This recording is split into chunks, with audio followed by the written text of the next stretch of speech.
Breaking news है मीरपुर साकरो मां जिथे बुहारा जे सरकारी अस्पताल वेझो पोरियत गोलियों ऐं चाकू हणी क़तल कयो वियो आहे। अणॼातल मोटरसाइकिल सवारनि पोरियत ख़मीसो ख़ासि लिखे गोलियूं ऐं चाकू हणी क़तल करे छॾियो।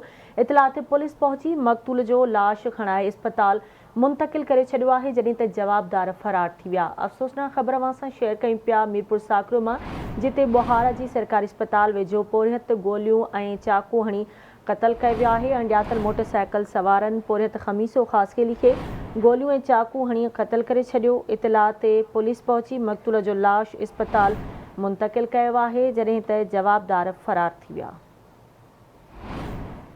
मीरपुर साकरो मां ख़बर आहे जिथे बुहारा जे सरकारी अस्पताल वेझो पोरियत खे गोलियूं ऐं चाकू हणी क़तल कयो वियो आहे। अणॼातल मोटरसाइकिल सवारनि पोरियत ख़मीसो ख़ासि खे लिखे गोलियूं ऐं चाकू हणी क़तल करे छॾियो। इतला ते पुलिस पहुची मक़तूल जो लाश अस्पताल मुंतकिल कयो, जवाबदार फरार थी।